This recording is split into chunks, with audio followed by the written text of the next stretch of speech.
بسم الله الرحمن الرحيم. السلام عليكم ورحمة الله تعالى وبركاته.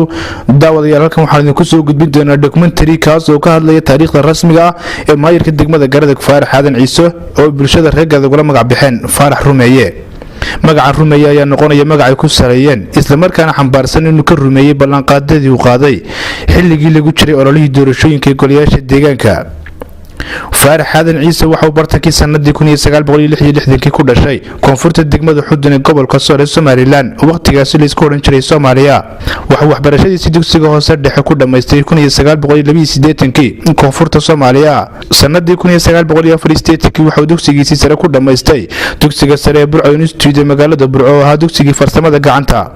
kadib markuu dhameystay waxbarashadiisa dugsiga sare waxa uu hal sano oo shaqo qaran u baxay koonfurta Soomaaliya oo ardayga loo diri jiray markuu dhameystay dugsiga sare. hilaadii 1986 waxa uu ka shaqo galay maxadka culuumta sayniska iyo xisaabaadka. 1987 ilaa 1988 waxa uu ka shaqo galay warshada shamiitada ee Berberaasiba qaybta dayactirka ama dib u habaynta. intaas kadib markii la soo galay dalka ama dib u la soo noqoshadii xorriyadii dalkan Soomaaliland 1999 ilaa 2012 waxa uu ahaa maamulihii ugu horeeyay dugsiga sare ee degmada Garadeg oo ka soo saaray tiro dhan arday gaadhaysa kumanaan arday oo xilal kala duwan ka haya dawladihii soo maray dalka halkay qaarkoodna ku sugan yihiin dalka dibadiisa. sidoo kale waxa uu ka mid ahaa xubnaha sarsare imtixaanaadka wasaaradda waxbarashada iyo tacliinta sare qaranka Somaliland.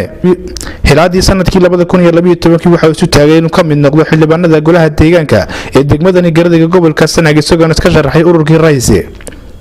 isagoo noqday xildhibaankii ugu codka badnaa ee degmada Garadeg. intaas kadib intii lagu guda jiray doorashada waxa cod aqlabiyada loogu doortay maayirka degmada Garadeg.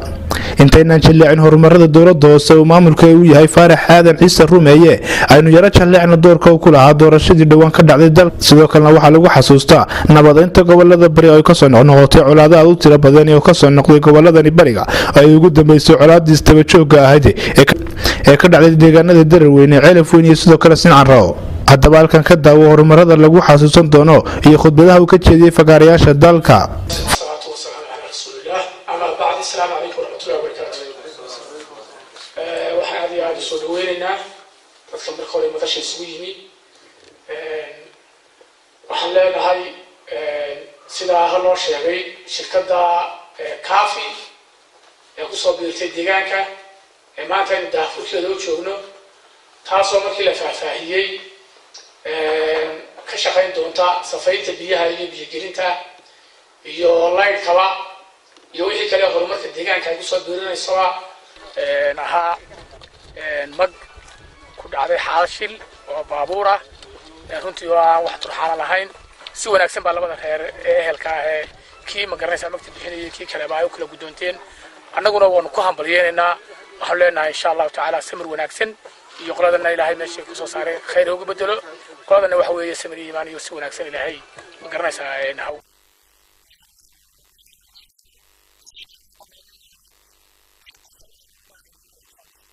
meelaha raadku ugu badan yahay marka la eego koonfur barida degmada Garadeg. halkan aynu joogno waa meelaha iska galaan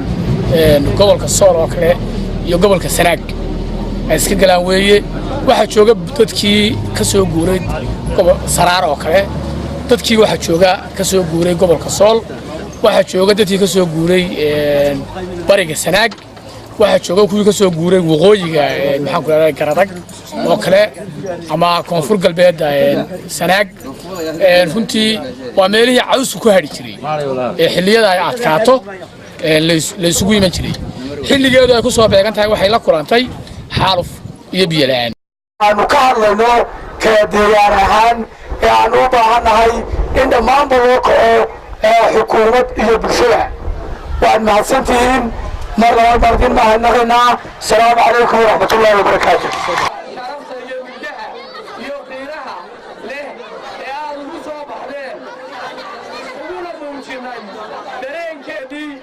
waxaynu tusaynaa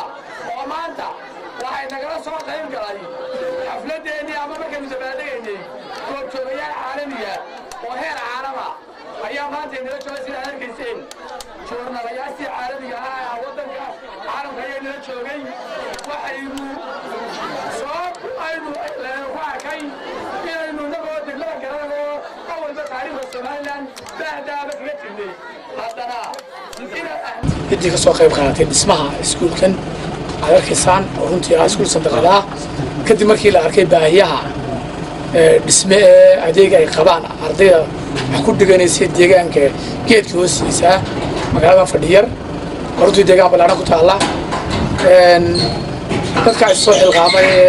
ay magaalada ka qabtay aad baan ugu mahadcelinaynaa sidoo kale waxaan baaq u diraynaa wasaaradda waxbarashada iyo hay'adaha la shaqeeya dhismayaasha kala shaqeeyta wasiilo qaybta dhismayaasha magaranaysa ay ugu bateen dadkii bulshada halka joogta dadka barakacayaasha ay ugu farabateen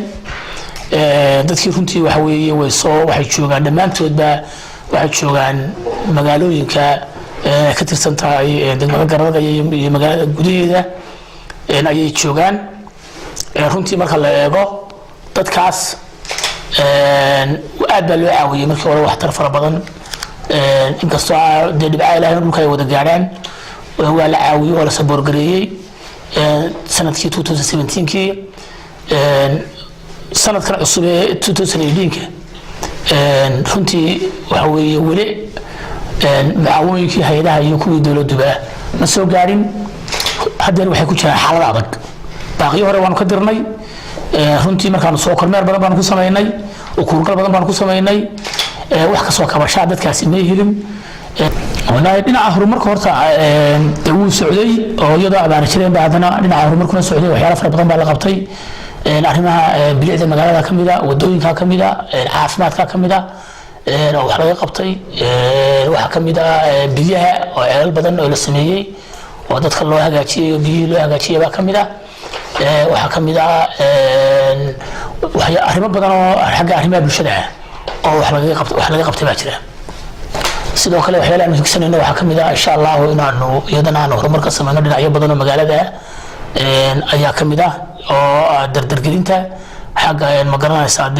wax soo saarka in loo jeesto oo dadka la jiheeyo oo sida beeraha iyo hadii kalluumaysi la qaban karo iyo hadii xoolaha sida dadka ma garanaysaa loo bari karo sida ka hortagga masiibooyinka sida loogu diyaar garoobay Soomaaliland walaal horta wixii meesha qof maraya Ilaahay baa qoray marka adigu dadku han weeyay higsi marka waa isku dayaysaa inaad aad meel aad tegi karto ama aad shaqayn karto haddaad nolosha caafimaad qabto maskaxdiina aad leedahay waxa weeye dadkaaga waad u shaqayn kartaa qofku markaa haddii uu muuqata meel halka uu joogo meel aan ahayn oo ka shaqayn karo hanu yeelan karaa ama uu ka qaban karo wax qanawda uu tagi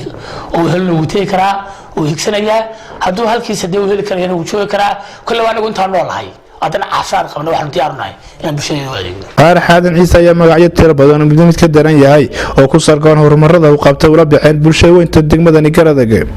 dokumentiyada iyo kuwa kale oo idiin soo wadnaa waxaan idila socodsiinaya anigoo Axmed Jaamac Aadan Axmed Digro